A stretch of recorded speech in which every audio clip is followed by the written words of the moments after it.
All right, Frankie. So let's talk a little bit about NHL free agency. We've passed the initial storm of the first couple days, and the waters have calmed down here. Now, obviously, we're from Toronto. Everything's Leafs focused up here. So let's start there.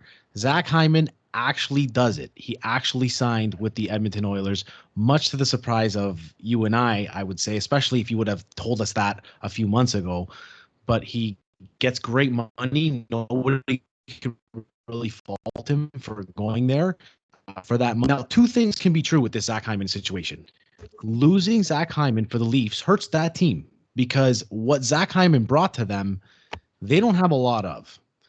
And secondly, signing Zach Hyman to that contract that Edmonton did is also bad business. He's 29 years old. He's had a couple serious injuries. I wouldn't have done it. I think the Leafs actually did the smart play here long term, even though it may hurt them short term. And then they did a series of moves after that to try to limit the damage that it does. We'll talk about that in a second. But I wanted to ask you about how the Hyman situation ended up playing out for you. Well, I think the writing was on the wall, right? Anybody who's anybody was an insider had this all signs pointing to Hyman going to Edmonton, and they had the room to do it. They knew they needed somebody beside McDavid or in their top six, and we can't say we're surprised. I think we also talked about that there was that slight chance that maybe at the 11th hour he was going to find a way to come back to Toronto for a quote unquote hometown discount. And he looks really weird in orange and blue. Let's just let's just put it that new number and everything. But I have to say again, you have to appreciate Hyman. He was a Leaf. He brought intangibles that not a lot of players had on this team. But remember, my whole thing about falling in love with players just for the sake because they wear the jersey and then they play that old Gary Roberts, Darcy Tucker style. We loved him at 2.5. You were never going to love him at 5.5, 6. And hey, that's Edmonton's problem now. And hey, good for him. He got his money. He's entitled to do it on the free agency, on being an unrestricted free agent. But now, listen, the Leafs have brought in three guys collectively that still make less than Hyman. They're all different type of players, but now you have a little bit more depth and scoring as to three guys who may be a potential fit in in that top six. So from that standpoint, I like it because they didn't just go out and find a guy who was making anywhere from 3 to 5 million to take Hyman's spot. What they try to do is give themselves more options of depth by bringing in three guys that have a good chance of playing, in those top six. So I like that initiative from Dubas. I'm not crazy about, how the roster still sits right now, but at least I like the depth more than I did in previous years. So, and the last thing I'll say about Hyman is, although we love him and although we wish him the best of luck, we didn't win anything with him in the lineup. So with him out of the lineup, I kind of still say we're in the same spot. So we're really not losing that much in terms of team success. Let's talk about a couple guys that they did bring in to kind of fill in his place. They bring in Michael Bunting, who we didn't know a lot of before he signed with the Leafs, to be honest. Now I feel like there's been articles written about him. As soon as you become a Leafs player, everybody starts writing articles about you. Dubas and Keefe know him because he's a former Sioux Greyhound. We always know that connection. Yep. And then you've got Andre Kasha, who was a top six guy in the Ducks. The Bruins gave up a first rounder for him to acquire him, but has ran into some serious injury problems the last couple of years. Only played 3 games last year for the Bruins, and they didn't even qualify him. And then, of course, Nick Ritchie, Don Cherry. Everyone remembers him saying, why did they draft Nylander? They should have drafted Ritchie. And we all know now that Nylander is a much better player. My problem here, yeah, they've got more depth, but it feels like we're just throwing darts at a dartboard and trying to see what hits, if something hits, hoping that something hits. And I don't know if that's going to work out, but that's the situation that the Leafs find themselves in with the salary structure that they've committed themselves to, with the 4 guys making half of the cap. You can only really go out and grab guys at this market value. Now, they could possibly bring in some other guys. They may have to make some trades. Kerfoot making $3.5 million. I know you have been on the fence that he is likely a guy to get traded for some more help up front, but He had a really good playoff, Kerfoot. He even made me a believer, and I couldn't stand them before that. So it's interesting to see where they're going to go from now on. But yeah, like you said, the depth is there, but are these guys top 6 guys? They're going to have to be. I think there's a lot to dissect there. This is Dubas essentially telling his top 4. Now, you guys want to call it core 4, I call it core 3, because they're talking about $5 million separating the 4th guy from the 3rd guy. But he's essentially telling the top guys, this is what you wanted, the money.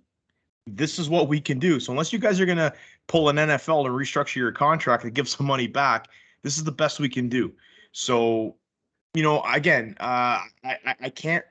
This is probably one of the few off seasons where I'm more, I won't say pessimistic, but cautiously optimistic than I was before. To say, every year before that, we've made a splash in free agency, and I'm like, oh wow, we've really looked at a hole, and we filled that, and this year I'm like, meh.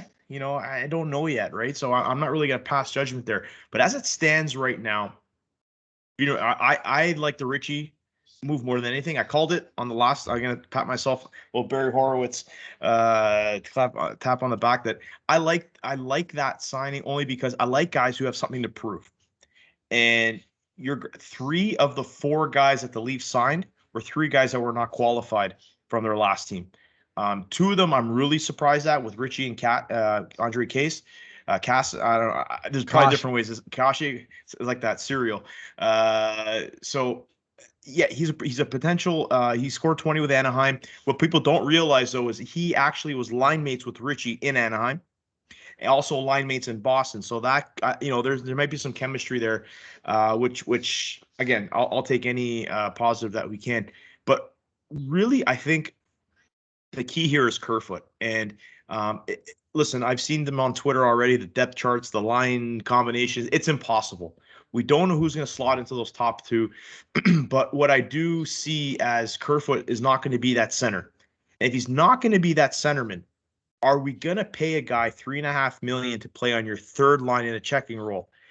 Something doesn't seem right there, unless he's going to be on this, the wing on the 2nd line. Yeah. Then okay. But now you brought in David Kampf, who, again, I really don't know much about. But according to Dubas, he's a premier shutdown. It's almost like your Philip Deneau light, kind of what I've been reading. But Kampf is your 3rd line center. I guess unless, he's going to drop down, but I don't see it. So assuming he's your 3rd line center and you have Mikheyev and Kerfoot, let's just say as it stands right now, it's a lot of money to be paying a guy in your 3rd line. So I just think with the Kerfoot being able to, don't forget, Joe, if you free up $3.5 million and you free up, say, Engvall at $1.25 million, that's almost $5 million in cap space you've just created. So now maybe you can go out and get another top 6 forward or some defense help. I don't think this team is done yet. So I'm going to reserve my judgment. But based on what we see right now, there is more depth in this lineup. You remove Thornton, you remove Boyd, and don't forget, Joe, we had Joe Thornton and Jimmy Vesey in the top 6 last year. That is true. You now have potentially, say, Richie and Bunting in your top 6, a guy who's shooting at a ridiculous 26% last year for Arizona, of all teams, and 2 guys that are local guys. You have to like that, right? So, yeah, I'm just meh right now. I just don't know about the depth. I just, if you take away the Leafs' top 4 guys up front, okay? Yeah. Do a little exercise here. Now take away the top 4 guys from Boston. So take away Bergeron, Marchand, Pasternak, and Hall. Okay. Beyond those guys, they have the guy that Kadri, Jake DeBrusk. They've got Craig Smith. They've got some pretty good forwards still up front. Charlie Coyle. I like Foligno. Their depth better. Nick Foligno now. Exactly. Now let's look at Tampa. Take away Stamkos, Point, Kucherov, Hedman. Who are they left with beyond those guys? Cirelli, Palat, Killorn. Yeah. You see where I'm going here? Yep. And that's the measuring stick, right, for the Leafs in their division. I just think the other team's depth is a lot better. Now, if you look at the Leafs defense compared to the Bruins defense right now, I think I would take the Leafs defense over the Bruins defense by far. Against the Lightning defense, man, I don't think so. And then goaltending, I don't think so. So if the Lightning are the measuring stick and the Leafs have to get there, how do they get there? By moving the team to Florida, no sales tax. Yeah, maybe. You know what, Joe? I'll tell you how they get there. Listen, we can call Tampa. We can say anything you want about Tampa, about the sales tax, all this kind of stuff. They are the best. Well, I would say the best. They're at least top three in my books in terms of drafting. They hit on their third rounders, their fourth rounders, their fifth rounders. Their development is excellent. If you look at that team, there are not a lot of guys that they've acquired via trade or free agency. A lot of those guys are homegrown guys. And if the Leafs are, say, in year 5 of this Shanna plan, Tampa took a while too, but they developed their own type of guys. And you're starting to see that with the Marlies.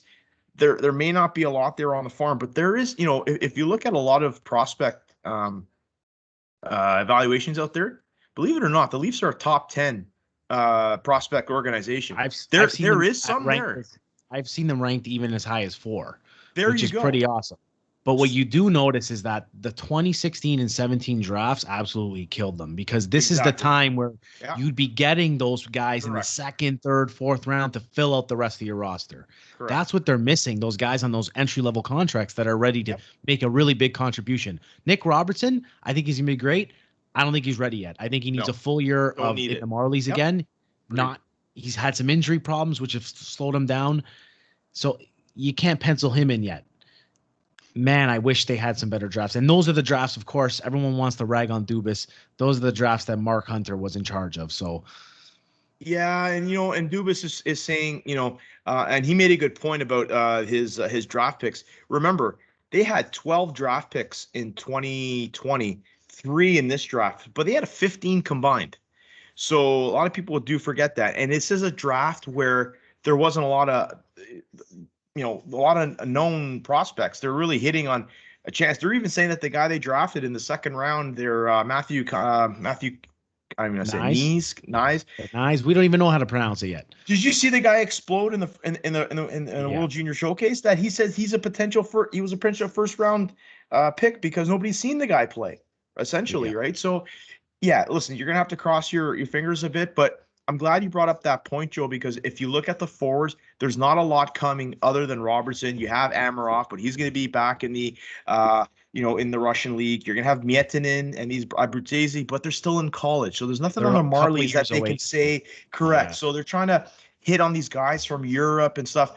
But the two guys that I'm looking at this year, and especially when you're talking about draft picks to see what you got, I'm looking at Sandin and I'm looking at Liljegren. Sandin's going to be in your top 6 this year. 100%, that guy's in your top 6. Barring an injury, he's going to be flanked on the third pair lefty. He'll probably run one of your power plays. But Timothy Liljegren, buddy, please, give this guy a chance. You have to see what you have in this guy. Okay, there's a pretty good chance that if Dermott's not dealt, he will start as the third pair right D. But you got to see what you have in Liljegren. Whether it's a trade chip or not, he is a first-round pick that you drafted in 2017 who did slip. But sure enough, he was a first-round draft pick. He can play in the NHL, but you got to give him that opportunity. Right now, he is the 7th defenseman. Yeah. And I don't see, I see another addition coming to this D-core. I just don't think, with the amount of responsibility that Bogosian took last year in terms of the PK and certain, periods of the game, I don't think they have that with Dermott yet. So, but if the way things stand, I think Liljegren really is the key to that defense if he's going to crack that top 6. And they were a pair in the Marlies, Sandin and Liljegren. So let's see what you got. I'm sick of these going out and getting these guys for $750K that are, the Jason Demers type of the NHL. Nothing against them, but it's enough of these guys. See what you got in your prospect pool. I hear you, but I kind of have a little wish in my heart that they would go out and sign Chara. I know we're just tired of seeing the old guys come here. Wow. I just think having him back there just for when other teams know that Chara's back there, that they don't mess around.